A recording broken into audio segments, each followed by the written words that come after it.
আমাদের vision one student one bed one table, on campus part time job ও outsourcing.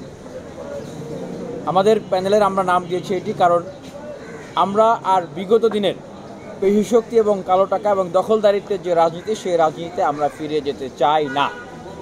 এই ডাকসুর মাধ্যমে আমরা ঢাকা বিশ্ববিদ্যালয়কে আমরা একটা একাডেমিক এক্সেলেন্সির জায়গায় নিয়ে যেতে চাই। আমরা বিগত সময়ের মতো হলগুলোতে এবং একাডেমিক এরিয়ায় কমিটি দিয়ে যে আধিপত্য বিস্তারের রাজনীতি, আমরা সেটা করতে চাই না এবং আমরা কাউকে করতে দেব না।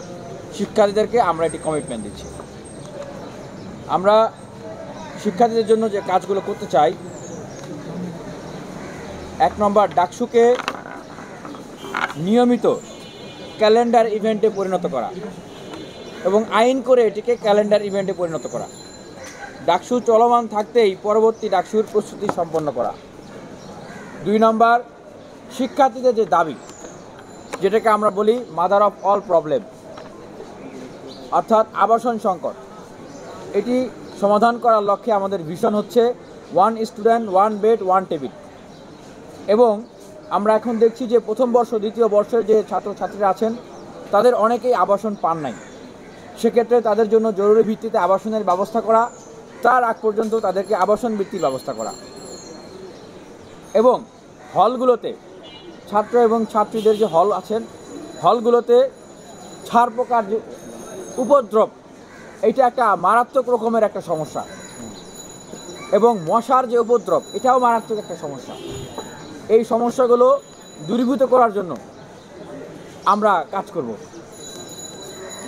3 নম্বর, খাবারের মান উন্নত করা এবং প্রয়োজনে এক্ষেত্রে ভর্তুকির ব্যবস্থা করা।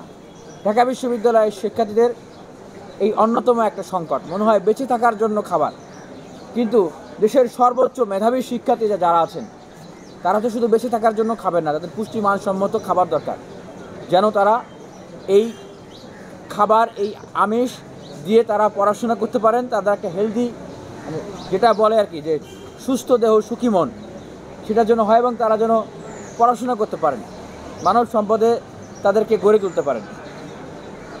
4 নম্বর, আমাদের যে আরেকটা গুরুত্বপূর্ণ vision, full free scholarship for every student.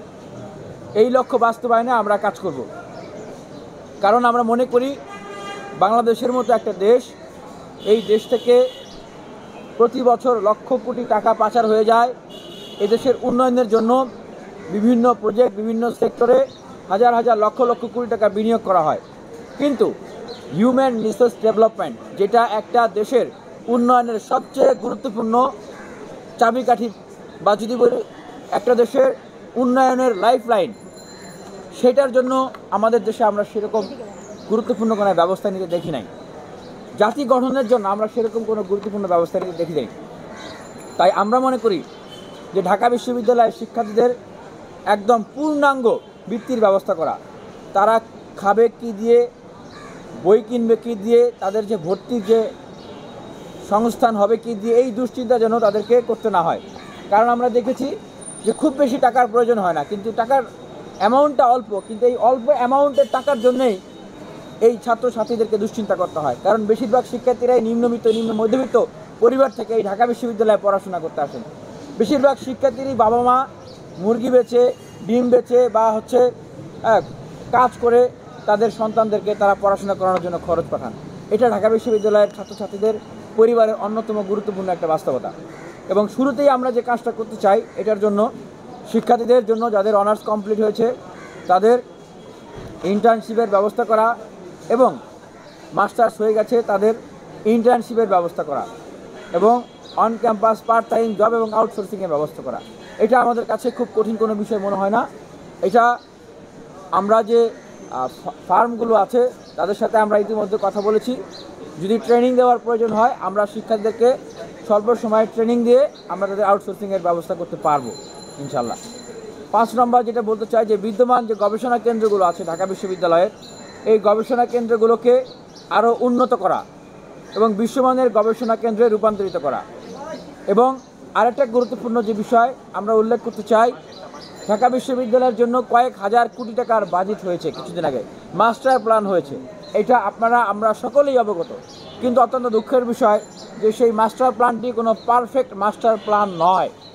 আমরা নির্বাচিত হওয়ার পরেই ঢাকা বিশ্ববিদ্যালয়ের শিক্ষার্থীর সাথে কথা বলে বিভিন্ন হল সংসদ এবং ডাকসুর কেন্দ্রীয় প্যানেলে যারা থাকবেন তাদের সাথে আলোচনা করে আমরা এই মাস্টার প্ল্যানটিকে আমরা আরও পারফেক্ট করব, যেন এই মাস্টার প্ল্যানে প্রত্যেকটা হল, মেয়েদের হল, ছেলেদের হল এবং বিশ্ববিদ্যালয়ের আরও যে প্রয়োজনগুলো আছে সেই জিনিসগুলো সেখানে যেন সংযুক্ত থাকে এবং আরও পারফেক্ট করা হয়। এবং আমরা আরেকটা যে পয়েন্ট বলতে চাই, আমাদের যে লাইব্রেরি ব্যবস্থা ঢাকা বিশ্ববিদ্যালয়, এগুলো আসলে লাইব্রেরির পর্যায়ে পড়ে না। এই লাইব্রেরিগুলোকে সত্যিকার অর্থেই লাইব্রেরি মানসম্মত করে গড়ে তোলা এবং লাইব্রেরি, এফবিএসে লাইব্রেরি আছে সেটি বন্ধ। শুধু এফবিএস না, প্রত্যেকটা জায়গায় কার্জন এরিয়ায় এবং এই কলাভবন এরিয়া, এফবিএস এরিয়া, প্রত্যেকটা জায়গায় উন্নত প্রযুক্তি সম্পন্ন লাইব্রেরির ব্যবস্থা করা এবং ঢাকা বিশ্ববিদ্যালয়ের শিক্ষার্থীদের জন্য ফ্রি ওয়াইফাইয়ের ব্যবস্থা করা, সেটার জন্য আমরা কাজ করতে চাই। 7 নম্বর, রেজিস্টার বিল্ডিং সংস্কার করা, ভর্তি সার্টিফিকেট উত্তোলন সহ সকল প্রক্রিয়া অটোমেশন এবং ওয়ান স্টপ সার্ভিসে আওতায় নিয়ে আসা। 8 নম্বর, একাডেমিয়া ইন্ডাস্ট্রিয়াল রিলেশনশিপ স্থাপন করা। ঢাকা বিশ্ববিদ্যালয়ের মতো একটা বিশ্ববিদ্যালয়ে পড়াশোনা করে এখন অনেকেই বেকার থাকতে হয় এবং অনেকেই এই বেকারত্বের বোঝা মাথায় নিয়ে সুইসাইড পর্যন্ত করতেছেন, যেটা আসলে আমাদের কল্পনারও বাইরে। তাই আমরা মনে করি যে অপরদিকে যেরকম বিভিন্ন প্রতিষ্ঠান তারা যোগ্য লোক খুঁজে পায় না, আমরা মনে করি দেশ এবং বিশ্বের স্বনামধন্য প্রতিষ্ঠান এবং সরকারের গুরুত্বপূর্ণ প্রতিষ্ঠানের সাথে কন্ট্যাক্ট করে এর মাধ্যমে আমরা এই বিশ্ববিদ্যালয়ের যে হিউম্যান রিসোর্স সেটিকে আমরা ডেভেলপ করতে চাই। সেভাবে করেই বিশ্ববিদ্যালয়ের ছাত্রছাত্রীরা নিজেদেরকে তৈরি করবেন, যেন এই বিশ্ববিদ্যালয়ে একজন ছাত্র, একজন ছাত্রী একটা ডিপার্টমেন্টে ভর্তি হওয়ার পরে এখন তার যেমন ভবিষ্যৎ ক্যারিয়ার নিয়ে দুশ্চিন্তা করতে হয়, ভবিষ্যতে তার জন্য তার ভবিষ্যৎ ক্যারিয়ার নিয়ে কোনো দুশ্চিন্তা করতে হয় না। উনি একটা ডিপার্টমেন্টে ভর্তি হয়েছেন, ব্যাস উনি নির্বিঘ্নে পড়াশোনা করবেন। বাকি ক্যারিয়ার প্রক্রিয়া সেটা বিশ্ববিদ্যালয়ের সিস্টেমের ভিতর দিয়েই অটোমেটিকলি হয়ে যাবে। আমরা সেরকম একটা প্রক্রিয়া তৈরি করতে চাই। 9 নম্বর, বিশ্ববিদ্যালয়ে অবাধ বহিরাগত ও যান চলাচল নিয়ন্ত্রণ, নারী শিক্ষার্থীদের নিরাপত্তার বিষয়ে বিশেষ গুরুত্ব দেওয়া, কারণ আমাদের বিশ্ববিদ্যালয়ে প্রায় অর্ধেক শিক্ষার্থী কিন্তু নারী শিক্ষার্থী এবং বিশেষ করে ঢাকা বিশ্ববিদ্যালয়ের 3টি হল, সুফিয়া কামাল হল, শেখ ফজিলুদ্দিন মুজিব হল, কৈত্রী হল, এগুলো ক্যাম্পাস প্রিমিজের বাইরে, তাদের জন্য নিরাপত্তার ব্যবস্থা করা এবং সহজ যাতায়াতের ব্যবস্থা করা। এবং আপনারা ইতিমধ্যে জানেন যে ঢাকা বিশ্ববিদ্যালয়ের গ্রিন ফিউচার ফাউন্ডেশন, আমি সেটির শুভেচ্ছা দূতেরও দায়িত্ব পালন করছি, তার থেকে 5টি ইলেকট্রিক ভেহিকেল ঢাকা বিশ্ববিদ্যালয়ে চলমান রয়েছে, সেগুলোকে 40টিতে উন্নীত করার কার্যক্রম চলছে। আশা করি 40টিতে উন্নীত হলে এবং এই যাতায়াত সুবিধাটা অনেকাংশেই আরও সহজ হবে এবং বাইরে থেকে যে আপুরা আসেন বিশ্ববিদ্যালয়ে তাদের জন্য আরও সহজ হবে। এবং পাশাপাশি আমাদের উদ্যোগ রয়েছে বিশেষায়িত রিক্সা চালু করা। নিউ ইয়র্ক থেকে সম্প্রচারিত TVN 24 টেলিভিশন বিশ্বজুড়ে বাঙালির কণ্ঠস্বর।